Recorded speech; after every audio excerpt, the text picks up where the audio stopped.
أعوذ بالله السميع العليم من الشيطان الرجيم بسم الله الرحمن الرحيم الحمد لله رب العالمين وبه نستعين وصلى الله على سيدنا محمد وخاتم الطاهرين وعلى الله عليهم أجمعين. La suite de la série La jurisprudence de la secte Bakri. Aujourd'hui je vais parler du fait de dire Amin après la récitation de Surat al-Fatiha. C'est une des innovations Bakri qui n'existe pas chez nous dans Al-Bayt alayhi salam. Pour commencer, je vais vous citer une fatwa venant d'un de nos mujtahids sur ce sujet. Si quelqu'un prie individuellement, dit Amin après la récitation de la Surat al-Hamd, sa prière sera invalide. Pour nous, ça invalide la prière le fait de dire Amin après Surat al-Fatiha, d'après la règle de la précaution juridique. Donc il ne tranche pas la question. Soit on applique la précaution juridique, soit on revient à un autre mujtahid. Vous allez voir qu'après, il y a l'argument du hadith de Ahlul Bayt qui va dans le sens qu'effectivement, la prière est invalide. Et s'il le fait en croyant que son acte est conforme aux stipulations de la charia, c'est-à-dire il croit que ça fait partie de la charia le fait de dire Amin, il aura commis un acte illicite. Toutefois, il n'aura pas commis un péché s'il le fait par inadvertance, s'il ne fait pas exprès ou bien par taqiyya. C'est vrai que quand quelqu'un est resté plusieurs années Bakri, ou même à chaque fois qu'il répète après le Amin, Wala Dalin, il dit Amin, forcément, après il s'habitue, ça devient automatique pour lui. Même si on lui demande si ça fait partie ou non de la Sourate al-Fatiha, il va répondre que ça fait pas partie de la Sourate al-Fatiha. C'est en plus, c'est comme pour dire ainsi soit-il, comme chez les chrétiens. Quand ils disent Amen, eux ils disent, les Bakri disent Amin. Mais en fin de compte, c'est une habitude, et donc c'est pour ça que là, le mujtahid que je suis, il dit s'il n'a pas commis un péché, s'il le fait par inadvertance, ou bien taqiyya, effectivement, si quelqu'un a une situation de danger de mort et qui fait taqiyya et qui dit Amin, ça pose aucun problème. Malgré que bon, quand on fait Jamara, il crie tellement fort en disant Amin que je doute qu'ils entendent la personne à côté s'il dit Amin ou non. Donc, forcément, on pourrait s'abstenir. Mais bon, il nous dit quand même que par taqiyya, on n'aura pas commis un péché.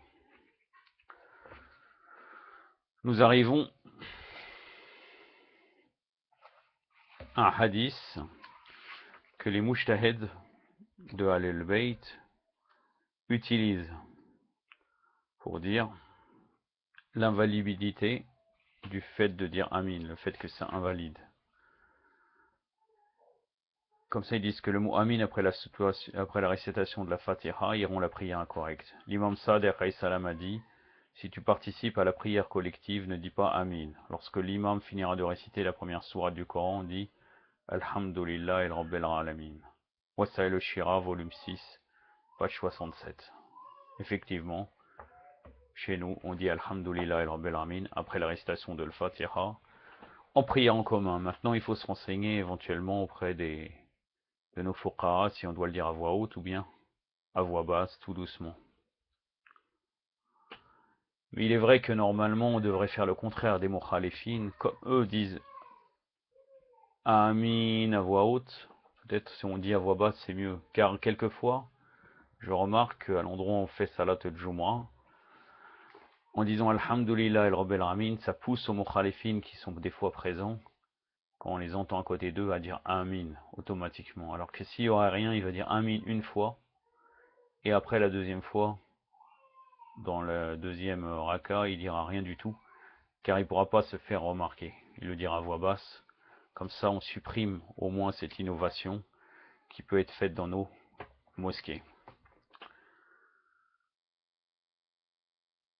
Donc, chez les mukhalifin, dans Fiqh Sunnah de Sayyid Saber, la page 196, le tome 1, il va nous argumenter pour dire que c'est unanimité chez eux le fait de dire Amin. Vous allez voir qu'à la fin, il y a un hadith intéressant rapporté de Aïcha.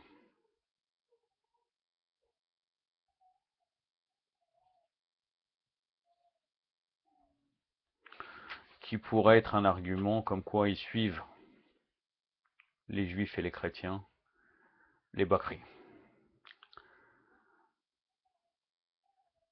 Il est de la tradition que chaque exécuteur de la prière, qu'il soit imam, suit l'imam ou prie seul, de dire Amen. Là, ils disent Amen. Ils ont traduit par Amen. Tout ça, ça confirme que le Amin est le Amen, comme le Amen des chrétiens. Après la récitation de Surat al-Fatiha, il l'a dit à haute voix dans la prière faite à haute voix et à voix basse dans la prière faite à voix basse. Ils disent que même l'imam doit le dire à voix haute. Moi, je me rappelle dans des cassettes qu'on a pu avoir une vingtaine d'années, même à la Mecque, avec Abderrahman Soudaïsi, le récitant notoire, qui dirige à la Mecque des fois la prière, il disait pas Amin à voix haute, on l'entendait pas. Je remarque que depuis à peu près disons, on pourrait dire 7 ou 8 ans, à chaque fois qu'on entend leur prière à la Mecque, ils disent Amin à voix haute. L'imam le dit, comme ça confirme encore plus qu'il faut le dire. Comme ça, tout le monde fait en chœur. Mais avant, on l'entendait pas forcément dans le micro de celui qui dirigeait la prière. Mais maintenant, de toute façon, chez eux, l'imam devrait le dire. Ça fait partie de la tradition, et même ceux qui suivent. D'après Naïm el-Mujmir, j'ai fait la prière derrière Abu Huraira, l'arnatullah alayh, il a dit Bismillah ar-Rahman ar-Rahim, puis récitera Surat al-Fatiha, la mère du Coran, jusqu'à arriver à le chemin des égarés, Waladdalin, et il a dit alors Amen, d'après la traduction Amin. Les gens ont dit derrière lui Amin. À la suite, Abu Huraira demanda la bénédiction et la paix sur son messager, c'est-à-dire il a inventé même encore plus, puisqu'après avoir dit Amin, peut-être il disait Wa sallallahu ala Muhammad. Bon, on va pas dire Wa ali Muhammad, puisque eux-mêmes ils amputent. Puisque là il dit demanda la bénédiction et la paix de Dieu sur son messager. Et dit, par celui qui détient mon âme entre ses mains, je vous imite la prière du messager d'Allah, sallallahu alayhi wa alayhi. Bien sûr, c'est un grand menteur, puisque l'imam Sadiq alayhi salam nous dit, 3 personnes ont menti le plus sur le prophète, Abu Huraira, Aïcha et Anas ibn Malik, l'arnatullah alayhum. Bukhari a rapporté ce hadith sans mentionner sa chaîne. Ainsi Nisahi, Ibn al-Khuzayma, Ibn Hibban et Ibn Siraj l'ont rapporté. Dans le livre d'Al-Bukhari, Ibn Shihab a dit, le messager d'Allah sallallahu alayhi wa sallam disait Amin. Ajib. Atta a dit Amin est une invocation. Ibn Zubair et ceux qui priaient derrière lui ont dit Amin d'une manière que la voix remplissa la mosquée.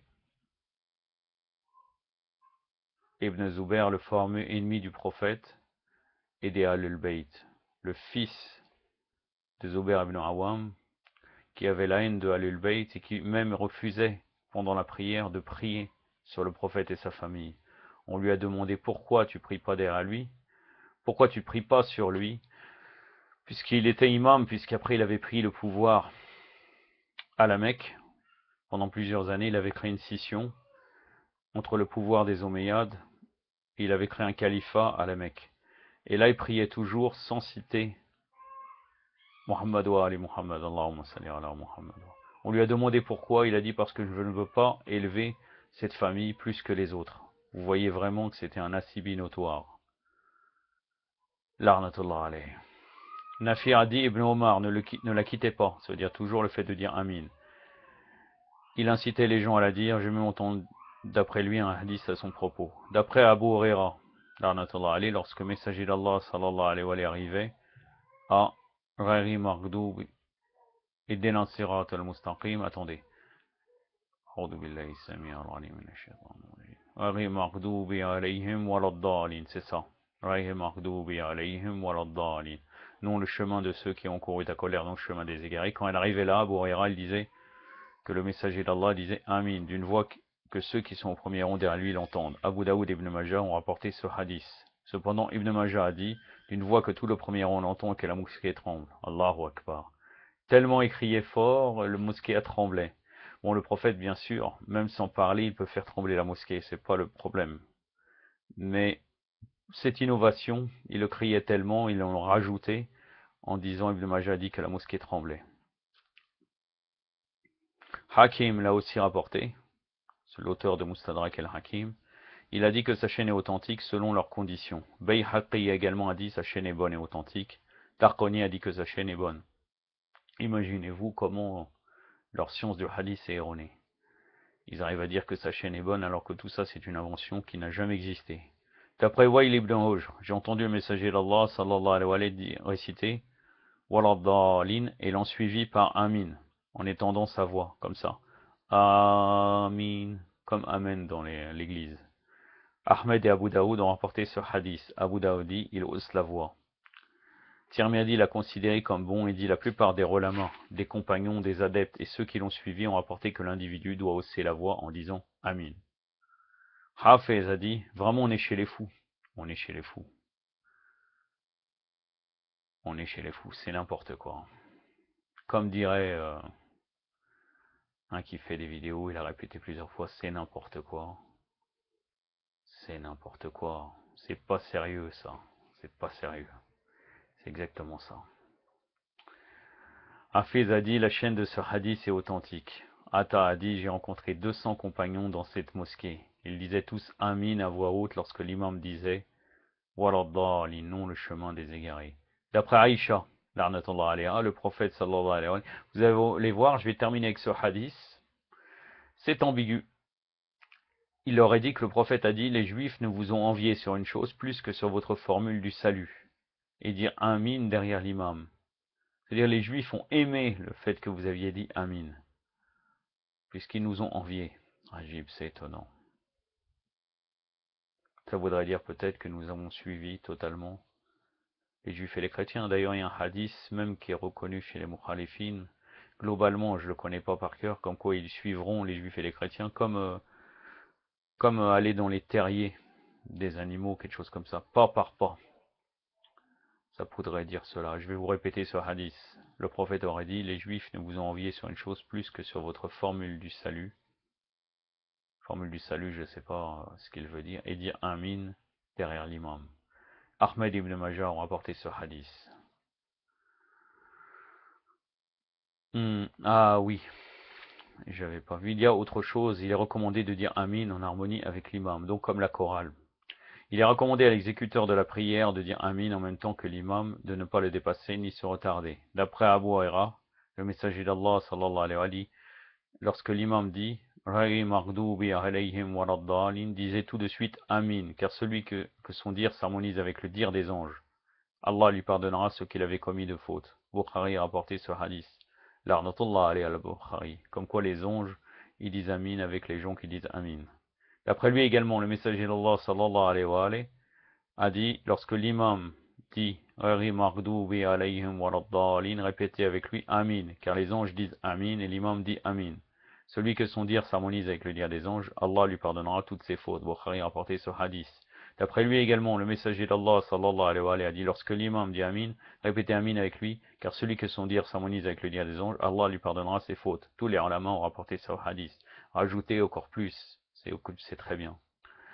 Maintenant, le sens du mot Amin, vous le savez très bien, ça veut dire « Oh mon Dieu, réponds à nous » ou « Ainsi soit-il », exactement comme les chrétiens, « Ainsi soit-il ». Voilà, Inch'Allah, une autre fois, je serai dans un autre sujet de la jurisprudence de la secte Bakri. Wa sallallahu alayhi wa sallam Muhammadin wa atrati wa ta'irin. Wassalamu alaikum wa rahmatullah.